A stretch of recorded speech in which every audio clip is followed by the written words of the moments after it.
بسم اللہ الرحمن الرحیم۔ لا حول ولا قوة إلا بالله العلي العظيم. أعوذ بالله من الشيطان اللعين الرجيم. بسم الله الرحمن الرحيم.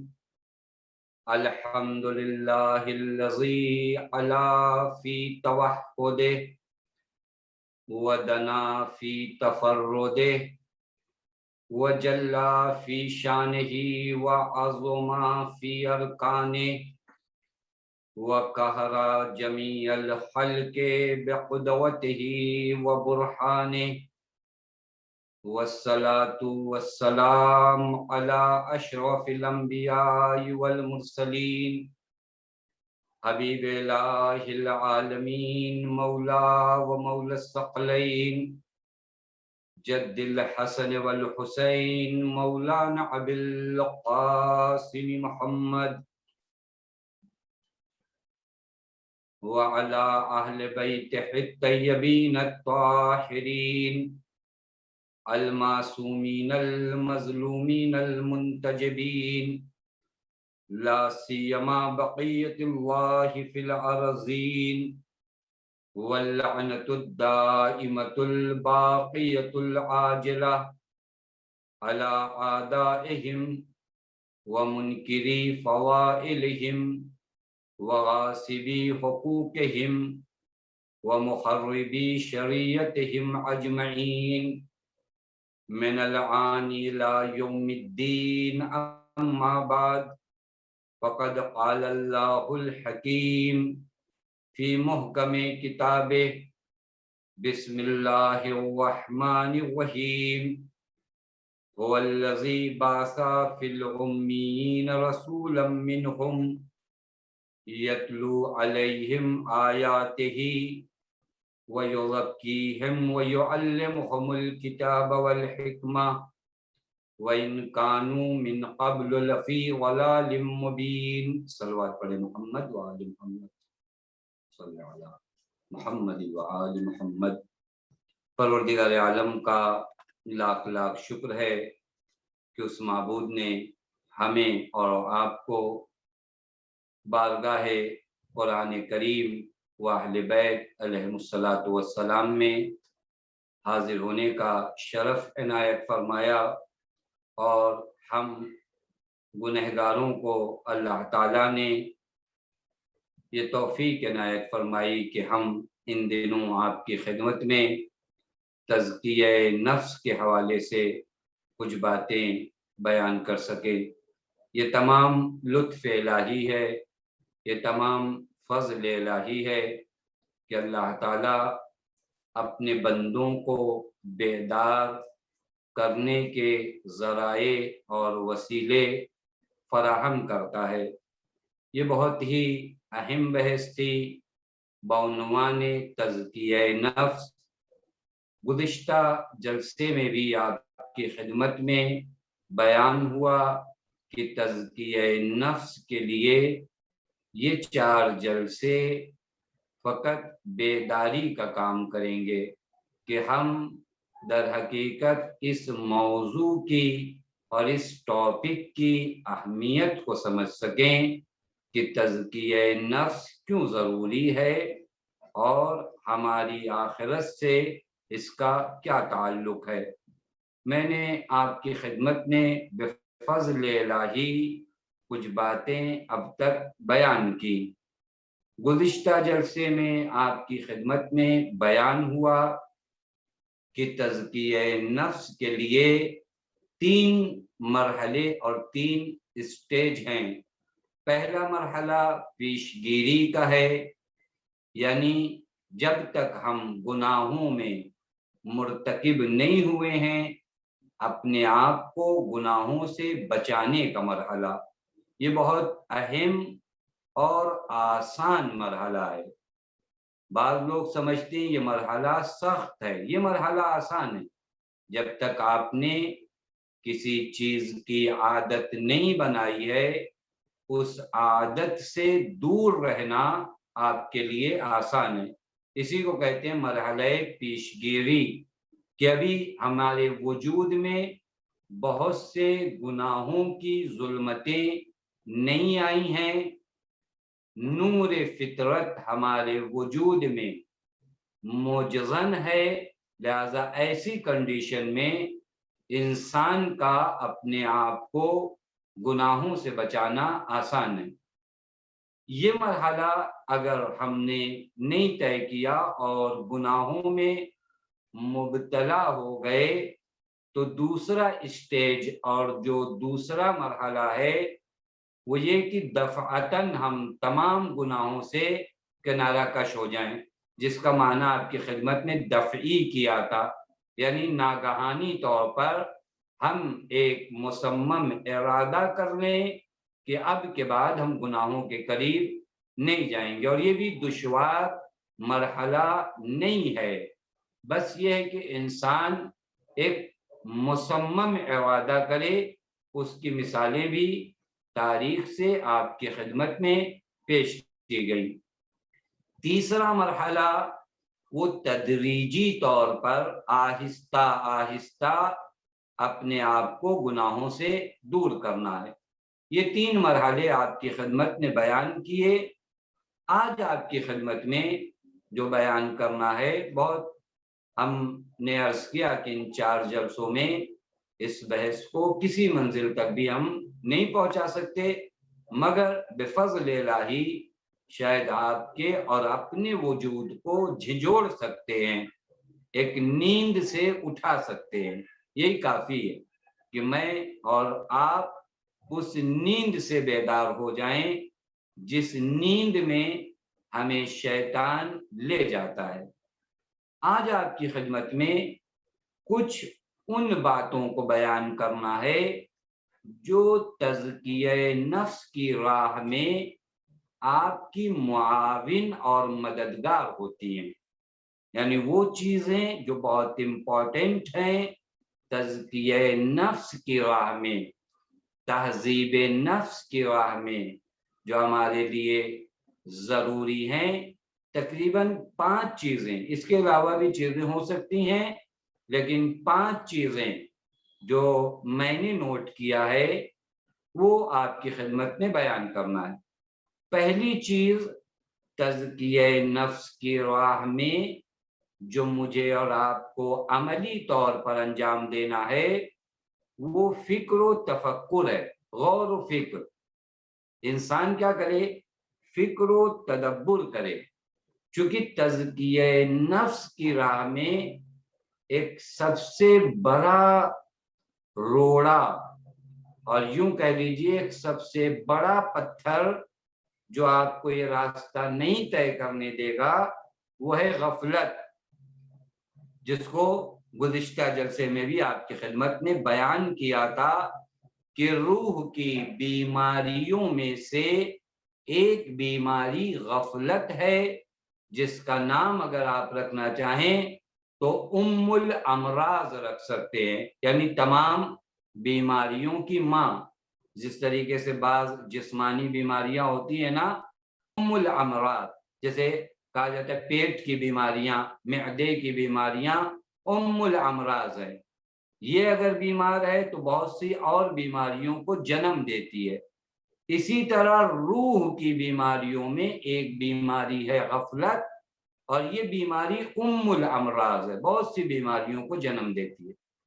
ہم فکر و غور کر کے اس بیماری کو اپنے وجود سے دور کریں، کیونکہ جو انسان غافل ہے، جو انسان غفلت کی نیند سوئے ہوئے ہے، وہ کیسے عالم آخرت کے بارے میں غور کر سکتا ہے؟ وہ کیسے موت کے بارے میں غور کر سکتا ہے؟ وہ کیسے قبر کے بارے میں غور کر سکتا ہے؟ وہ کیسے میزان کے موقف کے بارے میں غور کر سکتا ہے؟ ممکن نہیں ہے، چونکہ غافل ہے۔ جب ان تمام چیزوں سے غافل ہے تو تہذیب نفس کے لیے قدم بھی نہیں اٹھائے گا۔ لہذا ایک قدم جو تہذیب نفس کے لیے ضروری ہے وہ فکر و غور ہے۔ توجہ فرما لیں، عملی قدم، میں غور کروں، میں فکر کروں، میں تدبر کروں کہ میں اس عالم کے لیے نہیں ہوں، مجھے ایک دیگر عالم تک جانا ہے، اس عالم کے لیے تہذیب نفس، تزکیہ نفس میرے وجود کے لیے ضروری ہے۔ آپ خود ایک قرآن مجید کی جانب اگر آئیں تو قرآن مجید نے کئی مقامات پر انسانوں کو غور و فکر کی دعوت دی ہے۔ یہ بار بار قرآن کریم غور و فکر کی جو دعوت دیتا ہے اس کی وجہ یہ ہے کہ اگر غور کرو گے تو تہذیب نفس اور تزکیہ نفس کی راہ میں قدم بڑھاؤ گے، لیکن غور نہیں کرو گے تو تزکیہ نفس اور تہذیب نفس کی راہ میں تمہارے قدم نہیں اٹھیں گے۔ آپ قرآن کریم کی آیت کریمہ کو دیکھیے، یہ قرآن کریم کی آیت ہے سورہ صاد کی آیت نمبر 29۔ یہاں پر واضح ارشاد ہے، کتاب انزلناہ الیک مبارک، یعنی یہ جو قرآن کریم ہے ایک مبارک کتاب ہے۔ مبارک کا معنی چونکہ جلسہ تفسیر نہیں ہے لہذا فقط یہ کہہ کر گزر جاتے کہ نہایت مبارک کتاب ہے، لِيَدَّبَّرُوا آیَاتِهِ وَلِيَتَذَكَّرَ أُولُو الْأَلْبَابِ، یہ آپ کی طرف نازل کیا ہے تاکہ لوگ اس کی آیتوں میں غور و فکر کریں اور صاحبان عقل نصیحت حاصل کریں۔ بس قرآن کریم میں دیکھ رہے ہیں غور و فکر کی دعوت ہے۔ اسی طرح سورہ نحل آیت نمبر 44 میں بھی اگر آپ دیکھیں تو ارشاد ہوتا ہے لعلہم یتفکرون، شاید یہ لوگ اس بارے میں کچھ غور و فکر کریں۔ بس غور و فکر ایک اہم چیز ہے جو راہ تہذیب نفس، تزکیہ نفس میں ایک ضروری امر ہے۔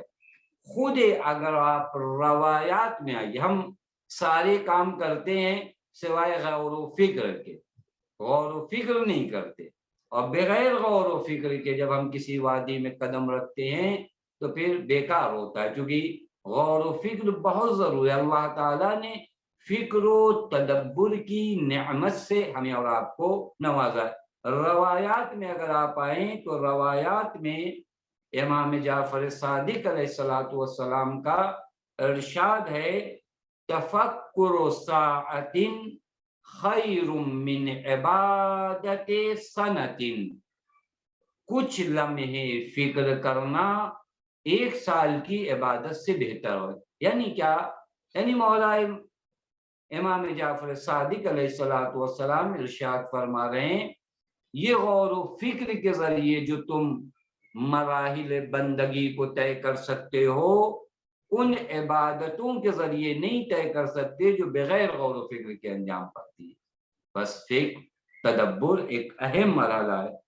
حتیٰ ایک مقام پر خود امام جعفر صادق علیہ السلام جناب ابو ذر کی شخصیت کو جب عالم انسانیت کے سامنے انٹروڈیوس کرایا اور متعارف کرایا تو آپ نے جناب ابو ذر کی ایک کوالٹی جو بیان کی وہ یہ بیان کی کہ ابو ذر کون ہے؟ کان اکثر عبادت ابی ذر رحمت اللہ علیہ التفکر والاعتبار۔ مولا فرماتے ہیں جناب ابو ذر کوئی معمولی ذات کا تو نام نہیں ہے، مولا فرماتے ہیں کہ ابو ذر کی سب سے زیادہ عبادت کون سی تھی؟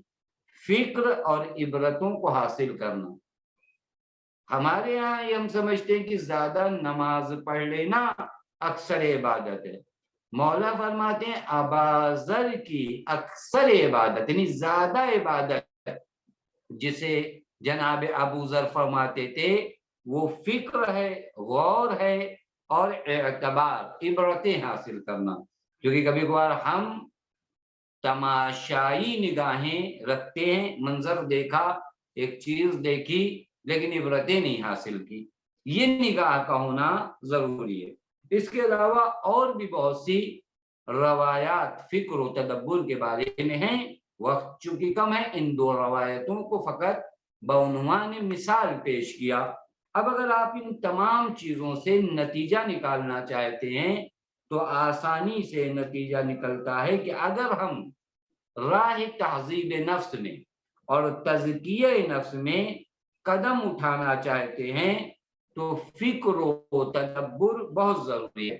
حتیٰ ایک روایت اور ہے، اسے بھی سن لیجئے۔ مولا متقیان حضرت علی علیہ السلام ارشاد فرماتے ہیں، وہ انسان جو اپنے دل کو فکر و تدبر سے آباد کرتا ہے اس کے ظاہر اور باطن کے اعمال ٹھیک ہو جاتے ہیں۔ یعنی کیا؟ یعنی دل کو آباد کرو، افعال کو ٹھیک کرنے، جو آپ ایکٹیویٹیز کرتے ہو، جو آپ کام انجام دیتے ہو، ٹھیک کیسے ہوں؟ دل کی آبادی سے ٹھیک ہوں گے۔ دل آباد کیسے ہوتا ہے؟ فکر و غور کے ذریعے۔ لہذا ایک چیز جو مددگار ہے، اس چیز کو ذہن میں رکھے کہ اگر یہ پوچھا جائے اور اگر یہ چیز یاد کی جائے کہ وہ کون سی چیزیں ہیں جو تزکیہ نفس کے لیے مددگار ہیں، جو تزکیہ نفس کے لیے ہماری معاون ہیں، تو ان میں سے ایک چیز فکر و غور ہے۔ تو جو فرما رہے ہیں، بس تفکر یعنی فکر کرنا، غور کرنا، تدبر یعنی ہم غور تو کریں۔ ہم جب غور کریں، مثلا اسی ایک سوال کی جانب، من عین فی عین الی عین، میں کہاں سے آیا ہوں، میں کہاں پر ہوں، مجھے کہاں تک جانا ہے، یہ جب فکر کرے گا انسان تو اپنی روح کو دیکھے گا کہ نہیں، میری روح اس سفر کے لیے آمادہ نہیں ہے، اس کے اندر ضعف ہے، کمزوری ہے، تو پھر کیا کرے گا؟ روح کو مضبوط، روح کو طاقتور بنانے کے انتظامات کرنا شروع کرے گا۔ بس پہلا مرحلہ جو معاون اور مددگار ہے ہمارے لیے، وہ فکر و غور ہے۔ دوسری چیز جو ہمارے لیے مددگار ہے تزکیہ نفس میں، وہ ہے تعدیب و مجاوات۔ یہ الفاظ میں تھوڑا سا اس کو الفاظ کو کھولوں گا، یعنی تھوڑا سا وضاحت کروں گا، لیکن یاد کرنے کے لیے جملہ اچھا ہے۔ تعدیب اور مجاوات، یہ تعدیب و مجاوات کیا ہوتی ہے؟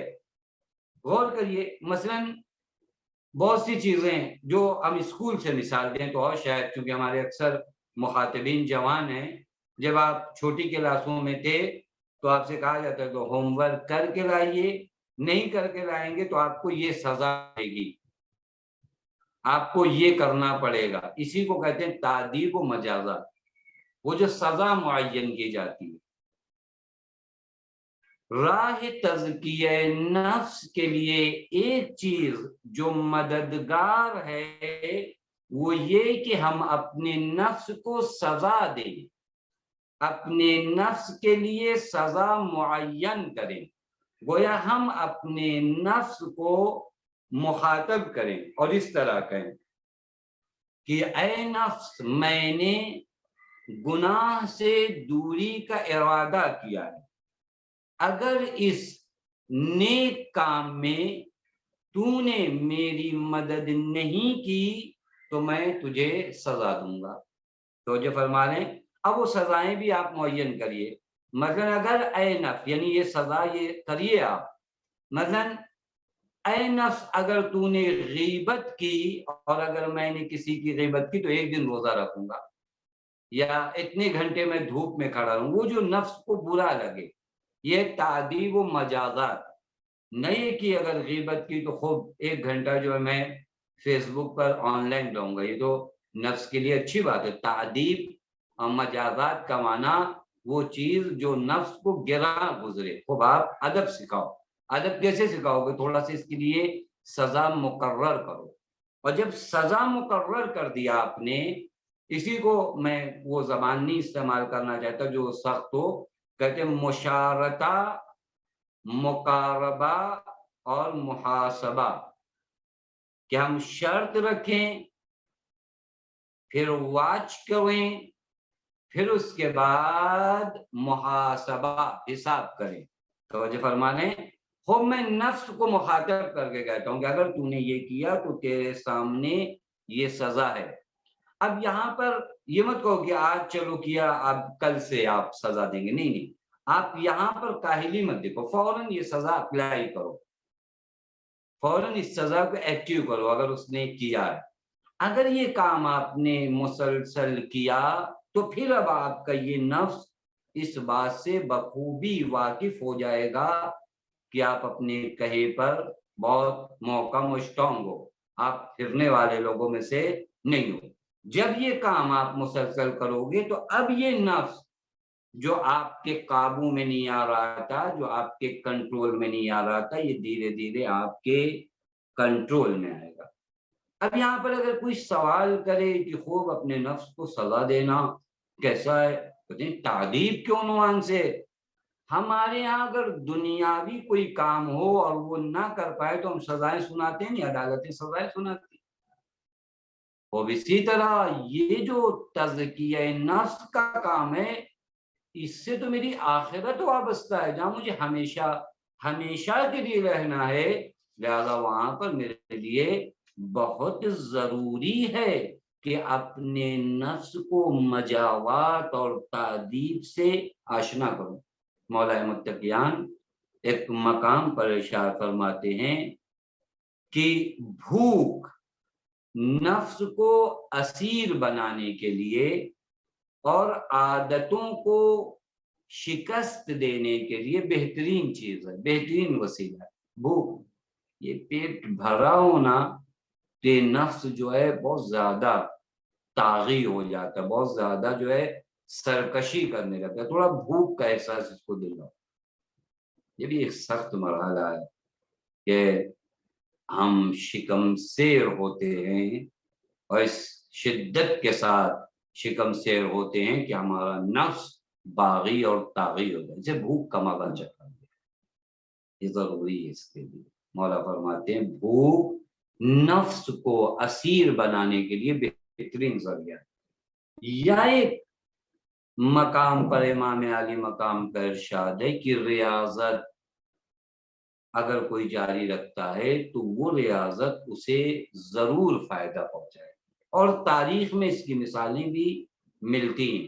تعذیب و مجازات نفس کی ایک روایت ہم دیکھ رہے تھے پیغمبر اکرم صلی اللہ علیہ وآلہ وسلم سے، کہ راوی نقل کرتا ہے کہ گرمیوں کا موسم تھا، آپ سب جانتے ہیں گرمیوں کا موسم، اس گرمیوں کے موسم میں اگر آپ کو بھری دوپہر میں کوئی کہے کہ باہر جاؤ تو کتنا سخت ہوتا ہے، چلچلاتی ہوئی دھوپ ہو اور اس میں آپ سے کوئی کہے کہ باہر جاؤ، بہت سخت مرحلہ ہے۔ اور پھر گرمی بھی آہت کی گرمی، راوی کہتا ہے کہ پیغمبر اکرم صلی اللہ علیہ وآلہ وسلم گرمیوں کے موسم میں ایک درخت اور ایک پیڑ کے سائے میں تشریف فرما تھے۔ اسی اثنا میں وہاں پر ایک شخص آیا جس نے اپنے ظاہری لباس کو اتارا، جو عورتیں باقی رکھی، وہاں ستر عورت کیا، لیکن کچھ لباس جو ہم عموماً پہنتے اس کو اس نے اتارا، اور پیغمبر اکرم صلی اللہ علیہ وآلہ وسلم کے سامنے وہ جو ریت تھی یعنی دھوپ میں، وہاں پر گیا اور اس نے اپنے سینے کو کبھی ریت پہ رکھا، کبھی اپنی پشت کو اپنی پیٹھ کو ریت پہ رکھا، کبھی اپنے چہرے کو ریت پہ رکھا، اور بار بار ایک جملہ اپنے نفس کو مخاطب کر کے کہتا تھا کہ اے نفس، اس ریت کی تمازت اور گرمی کی برداشت کا احساس کر تاکہ تجھے جہنم کی آگ کی یاد آ جائے۔ یہ عمل مسلسل وہ کر رہا تھا، اور تھوڑی دیر بعد پھر وہ وہاں سے اٹھا، اس نے اپنا لباس پہنا اور جانے لگا۔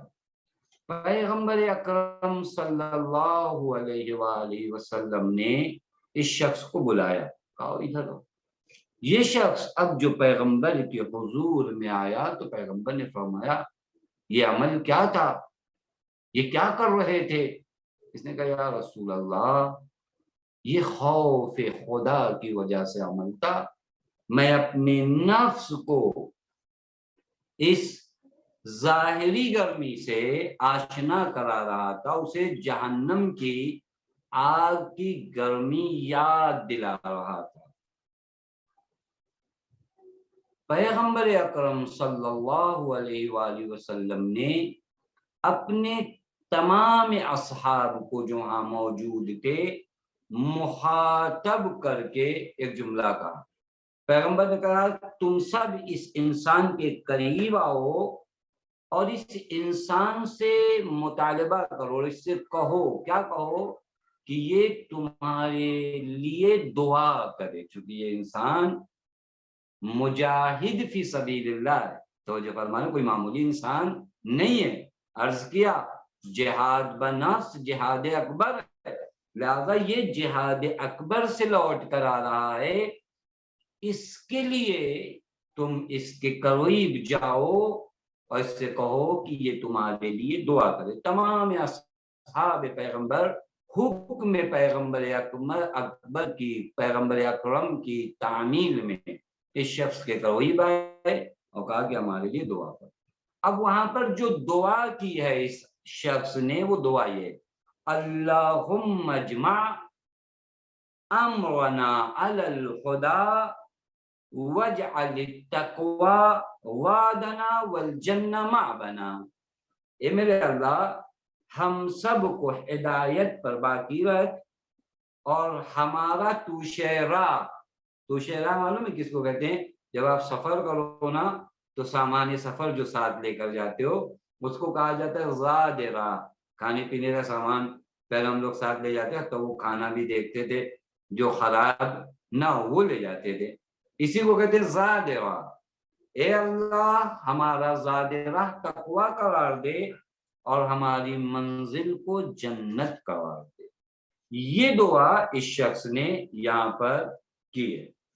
بس آپ توجہ فرمائیے کہ تعدیب و مجازات نفس تزکیہ نفس میں مددگار ہے۔ یہ نہیں کریں گے تو یہ نفس دھیرے دھیرے جو سرکش، اس کو سزا سنائیے، اس کے لیے سزا مقرر کیجئے، اس کے لیے سزا معین کیجئے، نہیں کیا آپ نے تو یہ سرکش ہوتا جائے گا، یہ باغی ہوتا جائے گا۔ ایک روایت امام جعفر صادق علیہ السلام سے ہے، بہت توجہ فرمائیے گا۔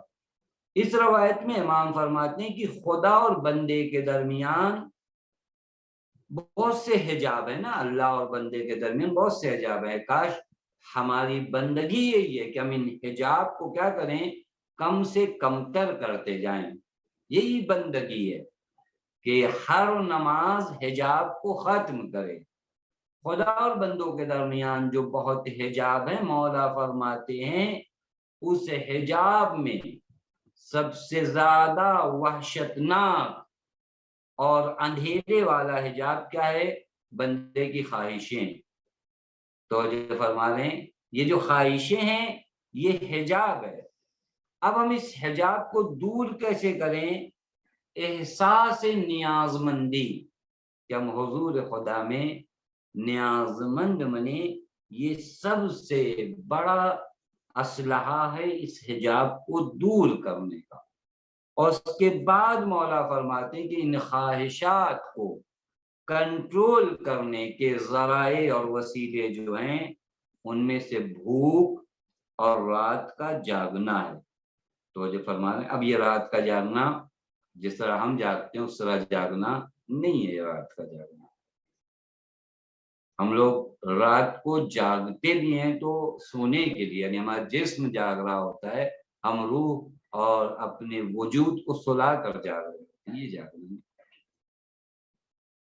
بیداری، واقعا روح بیدار ہو، روح بیدار ہو۔ مولا فرماتے ہیں اگر اس حالت میں انسان کو موت آتی ہے تو وہ شہید ہے، اور زندہ رہتا ہے تو رضوان اکبر تک پہنچتا ہے۔ یہ آپ کو کوشش کرنا پڑے گا، یہ جہاد ہے، یہ جہاد ہے، معمولی نہ سمجھو، کیونکہ اگر یہ کوئی معمولی کام ہوتا تزکیے نفس اور تہذیب نفس تو کبھی بھی پیغمبر اکرم اسے جہاد اکبر سے تعبیر نہیں کرتا۔ دیکھو کتنا سخت ہے تلواریں چلانا، پیغمبر نے فرمایا یہ جہاد اصغر ہے، جہاد اکبر تو نفس کے ساتھ جنگ کرنا۔ معلوم ہو کہ جہاد سخت کام ہے، جب سخت ہے تو یہاں کے قوانین بھی سخت ہونے چاہیے۔ ہاں بس یہ ہے کہ اگر تم اس جہاد کے لیے نکلو گے، سختی ہے، ہماری حیثیت کو دیکھ کر بہت سختی ہے، توجہ فرمائیں، میں آپ کو مایوس نہیں کرنا چاہتا، سخت کام تو ہے، اور میری حیثیت، میری وقعت، میری طاقت، میرے پاور کو دیکھ کر بہت سخت ہے، لیکن وہی قرآن نے ایک امید بھی دلائی ہے۔ کیا کہا قرآن نے؟ والذین جاہدوا فینا لنہدینہم سبلنا وان اللہ لمع المحسنین، تم جہاد کرو گے ہماری راہ میں تو ہم تمہاری ہدایت کریں گے۔ اب یہاں سے مرحلہ آسان ہو جاتا ہے، بس یوں دیکھا جائے تو مرحلہ سخت ہے، لیکن جب یہ آتا ہے لنہدینہم سبلنا، ہم آ کر کیا کریں گے؟ ہم آ کر تمہاری ہدایت کریں گے، تو مسئلہ آسان ہے، کیونکہ جب خدا کسی کا مددگار ہو تو پھر راستہ کتنا بھی سخت ہو ہم کیا کر سکتے ہیں؟ اس راستے کو طے کر سکتے ہیں۔ اور سب سے بڑی بشارت جو آیہ کریمہ میں ہے کہ وَإِنَّ اللَّهَ لَمَعَ الْمُحْسِنِينَ، اللہ محسنین کے ساتھ ہے۔ اللہ اگر ساتھ ہو، اللہ اگر ہمراہ ہو تو پھر مشکلیں کہاں مشکل رہ جاتی ہیں، سختیاں کہاں سختیاں رہ جاتی ہیں۔ خدا ساتھ ہو تو سختیاں سختی ہوتی نہیں، کچھ بھی نہیں۔ لہذا یہ امید ہے، کام سخت ہے لیکن کوشش میرا کام ہے، پھر پروردگار عالم کا کام تمہارے ساتھ ہیں، گھبرانے کی ضرورت نہیں۔ بس یہ مرحلہ تعدیب و مجازات کا اپنے نفس کے ساتھ یہ عرض کیا، ایک مثال آپ کی خدمت میں پیش کیا۔ حتیٰ ہمارے بعض علماء نے اس ذریعے کو اپنایا ہے، یعنی تزکیہ نفس کے لیے اس راستے کو اپنایا ہے، میں اپنی جانب سے نہیں کروں۔ ایک نام شاید آپ سب نے سنا ہوگا، اور نہیں بھی سنا ہے تو آپ سرچ کر سکتے ہیں، جا کر چیک کریے، بہت بڑے عالم مرد وقت مرحوم آیت اللہ العظمیٰ بروجردی رضوان اللہ کی خدمات بہت زیادہ، پورے ورلڈ میں ان کی خدمات ہیں، بہت سے امام بارگاہ یورپ امریکہ میں ان کی تعمیر کیے ہوئے ہیں۔ حتیٰ اگر آپ حضرات میں سے جو لوگ زیارت کو گئے ہیں اور معصوم محکوم کی زیارت کو گئے ہوں تو وہاں پر ایک مسجد ہے، مسجد اعظم، نہایت مبارک مسجد ہے، اس کی بھی تعمیر مرحوم آیت اللہ العظمیٰ بروجردی نے کیا۔ آغا بروجردی جب بروجرد میں تھے تو ایک ایگریمنٹ اپنے نفس کے ساتھ کیا، وہی عرض کیا تعدیب و مجاوات۔ ایک ایگریمنٹ جو اپنے نفس کے ساتھ انہوں نے کیا وہ یہ کہ میں کسی پر غصہ نہیں ہوں گا۔ یہ ہمارے یہاں بہت پرابلم ہے، جب عہدہ تھوڑا سے بڑھتا ہے نا تو عہدے دار کو غصہ بہت زیادہ آتا ہے، تھوڑا سا آپ باتوں بات میں بے بات کی بات پر آپ کو کیا آتا ہے؟ غصہ آتا ہے۔ آغا بروجردی نے ایک ایگریمنٹ یعنی گویا اپنے نفس کو مخاطب کر کے یوں کہا کہ اے نفس میں غصہ نہیں کروں گا، اور اگر میں نے غصہ کیا تو بعنوان مجاوات و تعدیب 1 سال روزہ رکھوں گا۔ ایک مرتبہ غصہ کرنے کے لیے انہوں نے کیا کیا؟ 1 سال روزے کی نظر کیا۔ ملتا ہے تاریخ میں کہ درس خارج آپ سب جانتے ہیں، مجتہدین کے گریڈ کے لوگ ایک جگہ جب جمع ہوتے ہیں تو ان میں جو مرجع وقت اور اعلیٰ درجے کا عالم ہوتا ہے وہ انہیں درس دیتا ہے، فقہی استدلالات وہاں بیان ہوتے ہیں۔ اس درس خارج میں عموماً کچھ لوگ اشکال کرتے ہیں، اعتراض کرتے ہیں، سوال کرتے ہیں۔ آغا بروجردی کا بھی درس خارج ہو رہا تھا، ایک شاگرد آپ کا کھڑا ہوا، اس نے کچھ ایسی بات کہی جو مناسب نہیں تھی، آغا بروجردی نے اس پر غصہ کیا۔ معلوم ہے کیا کیا آغا بروجردی نے؟ اس غصے کی وجہ سے آپ نے 1 سال روزہ رکھا۔ کتنے سال روزہ رکھا؟ 1 سال روزہ رکھا۔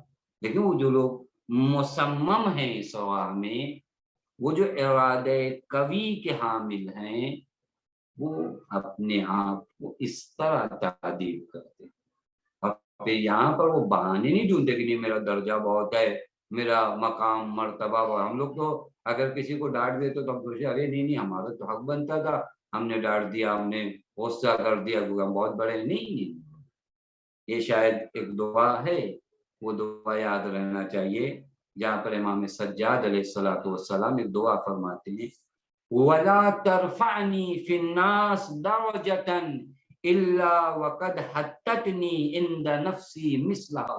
اے میرے اللہ، جب لوگوں کے درمیان میرا مقام و منزلت بڑھے نا، جب شہرت پا جاؤں، جب مقام آ جائے تو مجھے میرے نفس کے، میرے اپنے وجود کے سامنے گرا دینا، یعنی لوگ میری عزت و اکرام کریں لیکن میں خود اپنے سامنے اپنی حیثیت کو سمجھ سکوں کہ میں کچھ نہیں۔ یہ جا کر بیلنس ہوتا ہے۔ اگر یہ بیلنس نہیں ہونا تو پھر انسان سمجھتا ہے نہیں میں نے کسی کے اوپر غصہ کیا تو کوئی بات نہیں، کوئی حرج نہیں۔ وہ جو لوگ ہیں وہ جانتے ہیں کہ بندگان خدا کا احترام ضرور ہے۔ بس یہ دو چیز اب جلدی جلدی عرض کریں، وقت بہت کم رہ گیا ہے۔ تیسری چیز اور بہت امپورٹنٹ چیز اور بہت اہم چیز جو تہذیب نفس میں، تزکیہ نفس میں آپ کی مددگار ہو سکتی ہے، وہ یہ کہ خود اپنے آپ کو پہچاننا، اپنی ارزش، اپنی ویلو، اپنی عظمت کو پہچاننا۔ دیکھیں ہوتا کیا ہے کہ میں اپنی کرامت کو، یہ لفظ یاد کریے، لفظ اہم ہے، کرامت انسانی، انسان کو اللہ تعالیٰ نے باعظمت خلق کیا ہے، انسان لئیم نہیں ہے، انسان کریم خلق کیا گیا۔ لقد کرمنا بنی آدم، بنی آدم مکرم ہے۔ ہم بھول جاتے ہیں، کیوں؟ گناہوں میں وہی جاتا ہے جو اپنی کرامت کو بھول جاتا ہے، جو اپنی کرامت کو بھول۔ میں آپ کو مثال دوں، شاید قریب جا کر یہ مثال دیکھیں، اگر کوئی انسان کا خاندان تقوی پرہیزگاری میں کافی مشہور ہونا تو کبھی کبھار وہ گناہوں کی طرف بڑھتا ہے، لیکن ایک بار اس کو یاد آتا ہے نہیں نہیں میرا خاندان بڑا مکرم ہے، متقی ہے، نہیں مجھے اس طرف نہیں جانا چاہیے۔ لیکن ایک لاؤبالی آدمی، شرابی آدمی ہو نا، نشے آدمی ہو، اس کو کوئی فرق نہیں پڑتا۔ اگر سماج میں آپ اپنے آپ کو تھوڑا سا عزت دار محسوس کرتے تو بہت تیز آواز میں بات نہیں کرتے، کسی کو گالی نہیں کرتے کہ نہیں میرے اپنے وہ ہیں، مجھے یہ چیز زیب نہیں دیتی۔ یہ جملہ اچھا ہے، مجھے یہ چیز زیب نہیں دیتی کہ میں بلوائے عام میں گالی بکوں، مجھے یہ چیز زیب نہیں دیتی کہ میں کسی کی توہین کروں، مجھے یہ چیز زیب نہیں دیتی کہ میں کسی پر الزام لگاؤں۔ یہ چیز انسان بھول جاتا ہے۔ ہم شاید کپڑوں میں چوائس کرتے ہیں کہ یہ کپڑا میرے سٹینڈرڈ کے خلاف ہے، یہ 25 روپے میٹر والا کپڑا میں پہنوں گا لوگ کیا کہیں گے، میں فلاں گاڑی سے جاؤں لوگ کیا کہیں گے، میرے سٹینڈرڈ، کہتے ہیں نا ایک جملہ، سٹینڈرڈ مینٹین کرنے کے لیے میرے سٹینڈرڈ کو یہ چیز نہیں میچ کرتی، بھائی میں اور یہ کپڑا پہن کر جاؤں، میں اور اس گاڑی پر جاؤں۔ خوب روح کے لیے انسان کے ذہن میں آئے کہ میں جسے پروردگار عالم نے کہا کرمنا بنی آدم، بنی آدم کو ہم نے مکرم قرار دیا، میں جسے پروردگار عالم نے مکرم قرار دیا میں جھوٹ بولوں، مجھے یہ زیب نہیں دیتا۔ یہ کرامت انسانی کو یاد رکھنا، ارزش انسانی کو یاد رکھنا، انسانی ویلوز کو یاد رکھنا تزکیہ نفس میں آپ کی مددگار ہے۔ آپ یاد کرو، آپ آؤ قرآن کی جانب۔ قرآن کیا کہتا ہے؟ انسان تمہیں ہم نے یوں ہی نہیں خلق کیا، تم بیکار کی مخلوق نہیں ہو، تم بہت عظیم مخلوق ہو۔ تمہیں خلق کرتے وقت ہم نے کہا نفخت فیہ من روحی، اپنی جانب نسبت دیا ہے۔ اللہ اکبر! اگر یہ نسبت مجھے اور آپ کو یاد ہو جائے تو میں یوں ہی گناہ کے قریب نہیں جاؤں گا، میں کوئی معمولی نہیں ہوں۔ نفخت فیہ من روحی، اللہ نے میرے بارے میں کہا ہے۔ یا وہ آیت کریمہ جو سورہ اسراء آیت نمبر 70 میں ہے، وَلَقَدْ كَرَّمْنَا بَنِي آدَمَ وَحَمَلْنَاهُمْ فِي الْبَرِّ وَالْبَحْرِ وَرَزَقْنَاهُمْ مِنَ الطَّيِّبَاتِ وَفَضَّلْنَاهُمْ عَلَى كَثِيرٍ مِّمَّنْ خَلَقْنَا تَفْضِيلًا۔ اس آیت کریمہ کا معنی کیا ہے؟ اس آیت کریمہ ہم نے بنی آدم کو کرامت عطا کی ہے، انہیں خشکی اور دریاؤں میں سواریوں پر اٹھایا ہے اور انہیں پاکیزہ رزق عطا کیا ہے اور اپنی مخلوقات میں سے بہت سی مخلوقات پر فضیلت دی ہے۔ یہاں پر بعض مفسرین فرماتے ہیں کثیرم سے مراد جمی ہے کہ اسے میں نے تمام مخلوقات پر فضیلت دی۔ وہ اگر اس قدر افضل مخلوق ہے، اس فضیلت کا احساس کریے۔ تزکیہ نفس کے لیے اس فضیلت کا احساس ہے، تب آپ گناہوں کی طرف نہیں جاؤ گے۔ جب آپ بھول جاتے ہو، آپ کو دنیا والے کیڑے مکوڑے کی طرح سمجھتے ہیں، انسان کی باڈی سے پوری گفتگو کرتے ہیں، انسان کے جسم سے پوری بحث کرتے ہیں، لہذا جسمانی خواہشات، جسمانی ڈیمانڈ کے پیچھے آپ کو کیا کرتے ہیں، دوڑاتے۔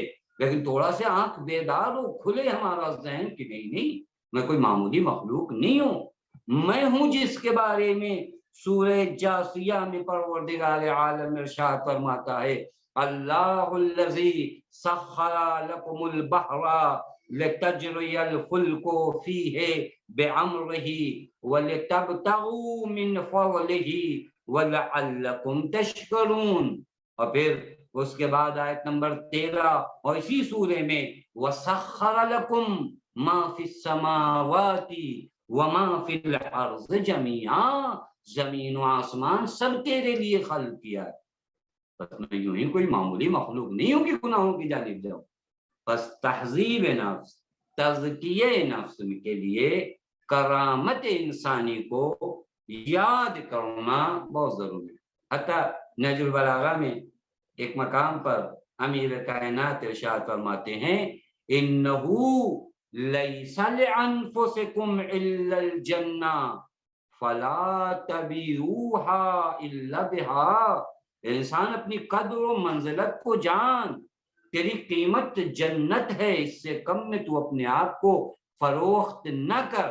معلوم ہوا گناہوں کی جانب جانے کی ایک وجہ ہے جب میں اپنی قدر و قیمت کو بھول جاتا ہوں۔ لہذا تزکیہ نفس اور تہذیب نفس کے لیے ایک چیز جو مددگار ہے وہ یہ کہ میں یاد رکھوں کہ میری قدر و قیمت کیا ہے۔ 3 چیز ہو گئی۔ اب 2 چیزیں بہت جلدی جلدی آپ کی خدمت میں پڑھوں، اور یہ ہمارے سماج میں ہے، بہت سختی کے ساتھ ہے۔ چوتھی چیز، اگر آپ ارادہ رکھتے ہو آپ کو پاک کرنے کا، اپنی روح کو پاک کرنے کا، اپنے نفس کو پاک کرنے کا، تو چوتھی چیز جو آپ کی مددگار ہے وہ ہے برے دوستوں سے دوری۔ نہیں ہو سکتا، دونوں ایک چیز ایک ساتھ نہیں ہو سکتی۔ دیکھیں اگر آپ قدم اٹھا رہے ہو اس راہ میں تو کچھ قربانیاں دینی ہوں گی۔ آپ تو یہ نہیں کہہ سکتے نہیں میں جیسا ہوں، جس کنڈیشن میں ہوں بس اسی طرح کوئی دعا پڑھ کر مولانا بتا دیں کہ میری روح پاک ہو، جیسے تو نہیں ہوتا۔ کچھ قربانیاں آپ کو دینی پڑیں گی۔ بہت سے دوست بہت اچھا لگتا ہے آپ کو ان کے ساتھ رہتے ہوئے، لیکن یہ آپ کے تزکیہ نفس کے صحیح نہیں ہیں۔ یہ دوستوں کا اثر ہے، بہت زیادہ اثر ہے۔ انسان ایک ایسی مخلوق ہے جو انسپائر ہوتی ہے، دوسروں سے متاثر ہوتی ہے، تاثر اثر قبول کرتا ہے انسان۔ اور اگر میرے دوست برے ہیں، اچھے نہیں ہیں، تو ان کے اثرات میری زندگی پر آئیں گے۔ جب میری زندگی پر آئیں گے تو تزکیہ نفس کیسے ہو پائے گا؟ اسی کے برعکس اگر دوست اچھے ہوں، دوست نیک ہوں، تو یہ مجھے خوش خلقی جانب لے جاتے ہیں۔ برے دوست بدخلقی کی جانب لے جاتے ہیں، اچھے دوست خوش خلقی کی جانب لے جاتے ہیں۔ حدیث پڑھوں آپ کی خدمت میں، بہت وقت کم رہ گیا، یہاں سب پر گفتگو کرنے کی ضرورت تھی، لیکن تیزی کے ساتھ گزر یہ 2-4 منٹ جو رہ گئے ہیں اس میں آپ کی خدمت میں بیان کر دوں وہ 5 چیزوں کو۔ حضرت امیر دوستوں کی نسبت یہ فرماتے ایاکا ومعاشرۃ الاشرار فانہم کالنار مباشرتها تحرق۔ امام فرماتے ہیں برے لوگ، برے دوست آگ کی طرح ہیں، آگ فائر کی طرح۔ جس طرح آگ اپنے قریب آنے والی چیزوں کو جلا دیتی ہے، اسی طرح برے دوست بھی تمہارے وجود کو ختم کر دیتے ہیں، تمہاری فطرت سلیمہ کو ناپاک کر دیتے ہیں، تمہارے سرمایہ دین کو نابود کر دیتے۔ لہذا اگر تزکیہ نفس کی راہ میں قدم اٹھانا چاہو تو جو فرما رہے ہیں، تو ایسی صورت میں ضروری یہ ہے کہ اپنے آپ کو ایسی جگہوں پر ایسے دوستوں سے آشنا کراؤ جو تمہیں یاد خدا دلائیں، جو تمہیں یاد قیامت دلائیں، جو تمہارے اخلاق پہ سبب۔ پانچویں چیز اور آخری چیز جو ہم نے نوٹ کیا ہے، اس کے علاوہ عرض کیا کہ آخری چیز نہیں ہے، آپ بھی اپنے مرحلے میں اور چیزوں کو بڑھا سکتے ہیں، وہ یہ کہ ان جگہوں سے دور ہونا جو گناہوں لہو اللعب کی جگہیں۔ بعض لوگ کہتے نہیں ہمارا دل پاک ہے، ہم پر کچھ اثر ہونے والا نہیں، ہم اگر وہاں جاتے ہیں تو کوئی فرق نہیں۔ ایسا نہیں ہے میرے دوستو، میرے عزیزو، وہ مقامات جو لہو اللعب کے ہیں، جو گناہوں کے ہیں، جو فسق و فجور کے ہیں، ان جگہوں سے اپنے آپ کو دور رکھو، چونکہ تمہیں انسان ہو، لرزشوں کا امکان تمہارے وجود میں ہے۔ کیوں نہیں ڈرتے آپ اس چیز سے؟ میں آپ کی خدمت میں مثال دوں، فقط مثال کی حد تک رکھیے، وہ یہ کہ دیکھیے اگر میرے کپڑے پہ پٹرول ہو نا، میرے کپڑے پر پٹرول ہو تو میرا کام کیا ہے، میں اپنے آپ کو آگ سے دور رکھوں۔ وہ میں کہوں نہیں کپڑے پہ پٹرول ہے پھر بھی آگ کے قریب جاؤں گا، نہیں کچھ نہیں ہوگا، میں تو دیکھ رہا ہوں نا۔ نہیں، آپ کب تک دیکھو گے؟ ایک لمحے کے لیے آپ غفلت کرو گے، کوئی ہوا چلے گی، ہو سکتا ہے آپ کے کپڑے تک آگ پہنچ جائے۔ اسی طرح خواہشات نفسانی تمہارے وجود میں ہے، تمہیں اللہ نے فقط عقل نہیں دیا، عقل کے ساتھ خواہشات دیا ہے۔ اب اگر گناہوں کی محفلوں میں جاؤ گے تو یہ خواہشات گویا پٹرول کی طرح انہیں مل جائے گی، لرزشوں کا امکان ہے۔ لہذا کبھی اپنے آپ کو اس جانب، حتیٰ اب یہیں پر میں کیا کروں، میں اپنی آنکھوں کو، اپنے کانوں کو ان مناظر کو دیکھنے سے بچاؤں، ان چیزوں کو، ان کنڈیشن کو دیکھنے سے بچاؤں جو میری شہوات کو ابھارتے ہیں۔ آپ یہاں سے دوری کرو، آپ یہاں سے دور رہو، آپ کو نہیں لرزشوں کا امکان نہیں، بالکل نہیں، ایسی جگہوں سے پرہیز کیا جائے۔ حتیٰ روایت میں کہ ایوا ابصرت العین عین الشہوہ عمل قلب ان العاقبہ۔ مولا فرماتے ہیں کہ جب شہوت کی آنکھیں کھلتی ہیں تو دل مردہ ہو جاتا ہے، دل اندھا ہو جاتا ہے۔ دل اندھا سے مناظر تم دیکھو گے جو تمہیں شہوتوں کی جانب ابھارتے ہیں، مولا تمہارا دل اندھا ہے، اندھا دل کہیں پر بھی کود جائے گا۔ لہذا پانچویں چیز اور اہم چیز، میں اپنے آپ کو فسق و فجور کی محفلوں سے دور کروں۔ اس طرح کی نشستیں جو ان برادر اور ان بھائیوں نے رکھی ہیں، یہ محفلیں اور یہ مجلسیں اور اس طرح کے لیکچر جو جیسا جاہل انسان نہ دے، کوئی پڑھا لکھا انسان دے، تو واقعی اس طرح کی جو ڈیزائن کیا ہے مجلسیں اور محفلیں، یہ واقعی ہمیں خدا کے قریب کر سکتی اور تزکیہ نفس میں ہماری مددگار ہو سکتی ہے۔ لیکن برعکس جو اور آج دنیا والوں نے انتظام کر رکھے ہیں، یہ ہر لمحہ ہمارے قدموں میں لرزش پیدا کر دیتی ہے۔ اسی لیے دین مبین اسلام نے بہت سی آپ کو کہا کہ لہو لعب کی جگہ پہ نہ جاؤ، شراب خانوں میں نہ جاؤ، قمار کی محفلوں میں نہ جاؤ۔ آپ سے کہا کہ دو نامحرم ایک جگہ پر تنہائی میں جمع نہ ہوں، چونکہ یہ وہ کنڈیشن ہے جہاں پر انسان کی لرزشوں کا زیادہ امکان ہے۔ لہذا اگر ہم تزکیہ نفس کے راہ میں قدم اٹھانا چاہتے ہیں، ان معاون اور مددگار کو یاد رکھیں۔ میں آپ تمامی حضرات کا شکر گزار ہوں کہ آپ نے ان دنوں مجھے برداشت کیا۔ میں اہل نہیں تھا کس طرح کے جلسات میں بیان کرتا، بلکہ یہ کہہ لیجیے کہ اس طرح کی ڈسکس تھی خود میرے اپنے لیے، اور آپ تک اگر کوئی فائدہ ہو جائے تو اللہ تعالیٰ کی بارگاہ میں شکر ادا کرتا ہوں۔ وآخر الدعوانا الحمد للہ رب العالمین صلو علی محمد وآل محمد اللہم صل علی محمد وآل محمد وعجل فرجهم۔ کوئی سوال آیا ہے؟ السلام علیکم جی، اگر کچھ سوالات ہیں میں چاہوں گا کہ بتا دوں۔ پہلا سوال یہ ہے کہ جب غصہ آتا ہے تو پھر اس وقت تدبر اور تفکر کی صلاحیت نہیں رہتی۔ یہ بہت اچھا سوال کیا ہے۔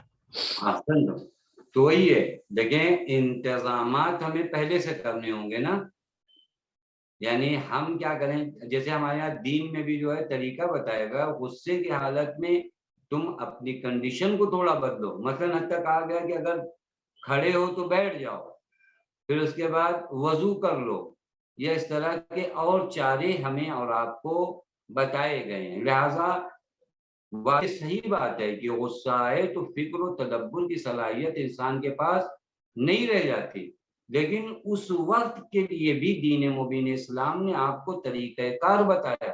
حتی کہ غصہ آئے تو کہا وضو کر لو، کہا غصہ آئے تو سجدے میں چلے جاؤ، غصہ آئے تو جہاں پر ہو وہاں سے الگ کہیں۔ ہمارے یہاں کا پرابلم کیا ہے، اگر میاں بیوی میں جھگڑا ہو رہا ہے اور میاں بیوی پر غصہ ہے تو ٹہل کے گھر میں رہتا ہے، خوب باہر نکل جائے، تھوڑا اپنا مکان چینج کر لے۔ تو اس وقت کے بھی احکامات بتائیں۔ اور واقعی جس نے بھی سوال کیا بہت اچھا سوال کیا ہے کہ ہم اسی وقت فوراً علاج نہیں کر سکتے، ہم کو شروع میں ابتدا سے علاج کرنا ہے کہ یہ کنڈیشن ہمارے وجود میں اگر پیدا ہوتی ہے تو اس کا انتظام میں پہلے سے کر رکھوں۔ کبھی کبھار یہ ہوتا ہے کہ خود میں فکر نہیں کروں، پہلے سے غور و فکر کروں اور اس غصے کے مرحلے کے لیے بھی فکر کروں کہ مجھے کیا کرنا۔ اگلا سوال یہ ہے کہ کیا ہم اپنے برے دوستوں کو، آپ نے جیسے کہا کہ برے دوستوں سے دوری اختیار رکھیں، تو کیا ہم ان برے دوستوں کو اچھی طرف لا سکتے ہیں، ان کے ساتھ رہ؟ احسن تم انسان کو یہ دیکھیں، یہ کنڈیشن فرق کرتی ہے۔ ایک مرتبہ مجھے اپنے آپ پر اعتماد ہے کہ میں وہاں جا کر ان کے اثرات قبول نہیں کروں گا بلکہ میرے اثرات ان پر ہوں گے، تو بہت اچھی چیز ہے، پھر یہ راستہ کھلا ہوا ہے، اور یہ اسی کو کہتے ہیں تبلیغ دین۔ اس مرحلے تک اگر کوئی بھائی یا کوئی بہن اپنے آپ پر کنٹرول رکھتی ہے تو بالکل جا سکتی ہے۔ ایک سوال یہ ہے کہ ہم بھوک کے ذریعے کیسے غلبہ پا سکتے ہیں اپنے اوپر، اپنے نفس احسن میں؟ بہت اچھا سوال ہے، لیکن بہت سی روایات میں بھی وارد ہوا ہے اور سیرت معصومین میں بھی ہے کہ ہم شکم سیر ہو کر کھانا نہ کھائیں۔ حتیٰ ہماری باڈی، میں آپ کی خدمت میں شاید کبھی کہیں پر اور عرض کیا تھا کہ روزے کے بہت سے فلسفے ہیں۔ ایک فلسفہ روزے کا یہ جو بھوک و پیاس میں ہمیں رکھا جاتا ہے، یہ شہوات کو کم کرنا۔ حتیٰ بعض مقامات پر ہے کہ بعض جوان نے آ کر سوال کیا نبی اکرم صلی اللہ علیہ وآلہ وسلم سے کہ یہ شہوت کنٹرول میں نہیں آتی، پیغمبر نے فرمایا روزہ رکھو۔ اسی وجہ سے شاید ہمارے یہاں مستحب بھی ہے ماہ کے ابتدا میں اور وسط میں روزہ رکھنا، تو یہ بھوک کے ذریعے باقاعدہ کنٹرول ہوتی ہے۔ اس کو آزمائیے۔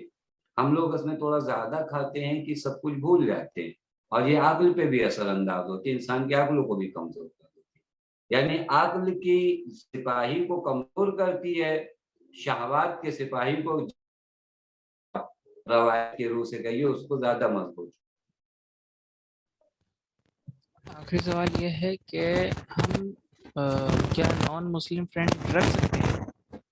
جی وہ کوئی حرج نہیں، لیکن اب یہ کہ یہ نان مسلم فرینڈ جو ہم نے رکھے ہیں پھر اس کے بعد ان کی ڈیمانڈ کو نہ ماننے لگے۔ کبھی یہ کہیں کہ چلو آج چلتے ہیں، کوئی مشکل نہیں ہے، ایک دن جانے۔ اگر آپ کو لگتا ہے کہ میں خدمت میں داخل ہو سکتا ہوں تو پھر بالکل آپ کے لیے اس طرح کے فرینڈ رکھنا صحیح نہیں، لیکن عام ایک انسانی رابطہ رکھنے میں کوئی حرج نہیں ہے، کوئی مشکل نہیں ہے، لیکن کوشش یہ کیجئے کہ آپ ان کے دین سے متاثر نہ ہوئیے، ان کی عادتوں سے متاثر نہ ہوئیے، بلکہ اس طرح عادت اپنائیے کہ وہ آپ کی نیک عادتوں سے متاثر ہوں. اور اگر کوئی اچھی عادت ان کے اندر بھی ہو تو اسے اسلام نے کبھی بھی ایکسیپٹ کرنے کو منع نہیں کیا. میرا ایک نان مسلم دوست ہے لیکن اس کے اندر ایک اچھی عادت ہے کہ وہ کسی کے ساتھ خیانت نہیں کرتا, وہ کسی کے ساتھ جھوٹ نہیں بولتا, وہ خوب کسی پر الزام نہیں لگاتا. خوب یہ عادت اچھی ہے, میں اسے سیکھ سکتا ہوں. جی آگا اب ہم اس درس کو بھی ختم کرتے ہیں انشاءاللہ. اب آگے سے اگلی اخلاق کے درس میں اگر ان کو وقت ملا تو ہمیں وہ درس ایسے ہی دیں گے. اور ہم لٹرلی آپ کے بہت شکر گزار ہیں درس باقریہ کی ٹیم اور پورے جتنے بھی پارٹیسپینٹ ہیں, سب کی طرف سے شکریہ ادا کرتے ہیں کہ آپ نے اپنا معین وقت اس میں نکالا اور ہمیں یہ اتنے اچھے درس دیے, پورے مہینے کہہ سکتے ہیں, جو کہ آپ نے ہفتے میں 4 ہفتوں سے آپ نے یہ درس دیے ہیں. اور اس کے شکریہ ہم نہیں ادا کر سکتے, لیکن یہ ہے کہ آپ انشاءاللہ آگے آپ سے ریکویسٹ ہے کہ آگے اگر جیسے بھی آپ کو وقت ملے انشاءاللہ ایسے ہی اخلاق کے درس کنٹینیو رہیں گے, اور دوسرے درس کنٹینیو رہیں گے. اس میں اگر آپ کو وقت ملے تو آپ ہمیں ایسے ہی درس دیتے رہیں. ہم بھی اپنی جانب سے شکر گزار ہیں تمام اپنے ساتھیوں کا جو ان دنوں ہمارے ساتھ جڑے رہے اور ہم جیسے گنہگار کی باتوں کو برداشت کیا. اور آپ تمامی حضرات کے لیے اللہ تعالیٰ سے دعا گو ہیں کہ اللہ تعالیٰ مجھے اور آپ سب کو ان باتوں پر عمل کرنے کی توفیق عنایت فرمائے. اور اگر کوئی ہماری جانب سے کمی رہ گئی ہے اور یقیناً رہ گئی ہے تو آپ تمام حضرات سے معافی کے طلبگار ہیں. اب کچھ اناؤنسمنٹ میں آپ سب پارٹیسپینٹ کو دینا چاہوں گا. جیسے کہ آپ سب کو معلوم ہے کہ کوئز ہوگا انشاءاللہ ویڈنسڈے کو, تو آپ سب سے گزارش ہے کہ جتنے بھی درس ہوئے ہیں, 4 درس ابھی تک ہو چکے ہیں الحمدللہ, ان 4 درس میں سے ہی سوالات پوچھے جائیں گے. میں نے ایک نوٹ بھیجی تھی, واپس ریپیٹ کر دیتا ہوں کہ 15 سوال پوچھے جائیں گے اور ہر درس میں اٹینڈنس لی گئی ہے اس کے حساب سے پوائنٹس بھی دیے جائیں گے. اور لاسٹ میں جو کہ کوئز ہوگا اس کے بعد سب پوائنٹس ایڈ کیے جائیں گے, اور فائنل ہمیں انڈر 17 ایج گروپ میں 5 ونرز اور ابو 17 ایج گروپ میں 5 ونرز, یعنی ٹوٹل 10 ونرز ہمیں ملیں گے اور ان کو انعامات سے نوازا جائے گا. اور کوئز جیسے کہ آپ سب کو معلوم ہے, میں یہ بھی اناؤنس کر دیتا ہوں کہ کوئز کا وقت کیا ہوگا. کوئز انشاءاللہ ویڈنسڈے کو ہوگا, یہ آنے والے ویڈنسڈے کو, اور وقت اس کا ہوگا رات کے 9 بجے, کیونکہ میجورٹی نے جو ہمارے پارٹیسپینٹ ہیں ان کی میجورٹی نے رات کے 9 بجے کا وقت چنا ہے, تو انشاءاللہ رات کے 9 بجے ہی کوئز ہوگا. اگلی چیز میں یہ کہنا چاہوں گا کہ ایک اور اناؤنسمنٹ ہے جو کہ آپ لوگ کو بہت اس سے خوشی ہوگی. اگلے سنڈے سے درس عقائد شروع ہو رہا ہے اور اس کو مولانا سکندر کاظم صاحب جو کہ ایران کے ہیں وہ درس دیں گے. انشاءاللہ 5 سے 8 سیشن اس کے ہوں گے. ہر ہفتے میں یہی سیم وقت سنڈے کو رات کے 9 بجے یہ درس ہوں گے. تو ویسے ہی آپ کو انشاءاللہ امید ہے کہ آپ یہاں سے رکے نہیں, کنٹینیو رکھیں, کیونکہ ایسے ہی ہم لوگ عقائد کے بعد انشاءاللہ فقہ اور ہسٹری اور پھر سے قرآن اور اخلاق پہ درس رکھیں گے. تو آپ سے گزارش ہے کہ پلیز یہ درس میں آتے رہیں اور اس میں کنسسٹنسی رکھیں اور بنے رہیں اس کے ساتھ. ایک ریکویسٹ اور کروں گا, جیسے کہ آپ سب کو معلوم ہے کہ مطلب کچھ آپ کنٹریبیوٹ یہ کر دیں کہ آپ شیئر کر دیں جو درس ہو رہے ہیں ہمارے یوٹیوب پہ پریزنٹ ہے, زیادہ سے زیادہ لوگوں تک اس کو شیئر کریں تاکہ زیادہ سے زیادہ مومنین اس درس سے جڑ سکیں اور استفادہ اٹھا سکیں. اور اگر آپ میں سے کوئی بھی اس درس میں کنٹریبیوٹ کرنا چاہتا ہے اور کوئز میں کنٹریبیوٹ کرنا چاہتا ہے تو آپ کو گوگل پے نمبر بھیجا جائے گا گروپ پہ, آپ اس میں کنٹریبیوٹ کر سکتے ہیں. انشاءاللہ پھر اگلے کوئز کے بعد فرائیڈے کو پرائز فنکشن ہوگا, اس میں ملاقات آپ سب سے ہوتی ہے. تب تک کے لیے خدا حافظ.